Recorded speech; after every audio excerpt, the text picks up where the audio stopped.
तो संसार ये देखता रहता है, भगत भी डिस्टर्ब हो जाते हैं कि हम भक्ति भी कर रहे हैं, हमें आपत्तियों का फिर भी कोई ना कोई सामना करना पड़ जाता है, और दूसरा व्यक्ति सारा दिन बकवाद करते हैं, शराब पीते हैं, ताश खेलते हैं, राजनीति में बड़े रहते हैं, और कोई भी बुरे काम की कोई टाल नहीं उनके, और वो फिर भी सुखी है।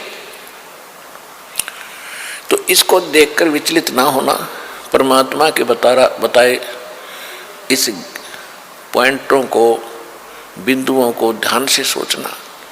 कहते वो पिछले जन्म के पुण्यकर्मी प्राणी हैं, और जब तक उनके पुण्य चलेंगे वो कितने को वध करो उनको कोई हानि होने वाली नहीं है।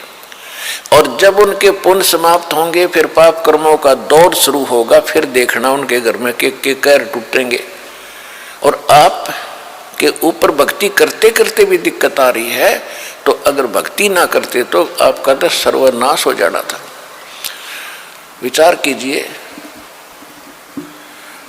जैसे आप जी ने सर्दी के मौसम में कंबल ले रखा है या स्वेटर पहन रखी है और सर्दी फिर भी लग रही है, तो ये ना सोचना कि आप उस स्वेटर ने आपका बचाव नहीं कर रखा।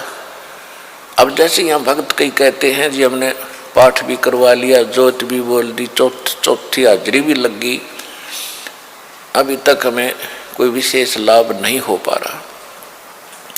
ये तो हो ही नहीं सकता कि जब आप इतना कर्म कर रहे हो भक्ति का तो कोई लाभ ना हो। ये तो आपकी अनजान सोच है, बालक बुद्धि है। अब जैसे सर्दी का मौसम है, किसी ने स्वेटर पहन ली और फिर भी उसको सर्दी लग रही है, तो ये ना सोचना कि स्वेटर ने अपना काम ना कर रखा। स्वेटर अपना काम कर रही है, लेकिन सर्दी अधिक है तो उसके लिए जर्सी और पहन ले ऊपर के, और उसके बाद भी सर्दी महसूस हो रही है तो कंबल ओढ़ ले। यानी ये नहीं है कि ये कहना कि मैंने जर्सी भी पहन ली फिर भी सर्दी का लग रही हाथ पैरों को, तो ये तो अनजान व्यक्ति कहेगा जिसने इस प्रोसेस का पता नहीं, भगवान के मार्ग का ज्ञान नहीं।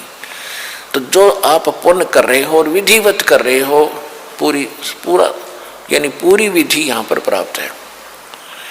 गुरु जी के बिना दान करना व्यर्थ है। आप जी को सतगुरु मिले, आप जी को विधि मिली है, आपको पूर्ण परमात्मा मिला है, पूर्ण परमात्मा का मार्ग मिला, सत भक्ति मिली है, और फिर आप साधनाएं सही कर रहे हो, तो आप ये ना सोचना कि आपको लाभ नहीं हो रहा। आपके पाप कर्मों की सर्दी घनी है, और ये करते करते भी कहीं ना कहीं से थोड़ी बहुत ठंड महसूस हो रही है। यदि ये ना कर रहे होते तो नमूनिया होकर मर जाते, ये समझ लेना।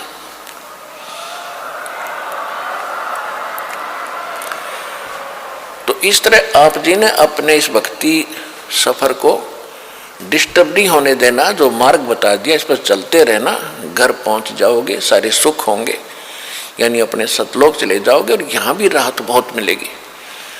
तो इसी प्रकार जो ऐसा कहते हैं वो बालक है,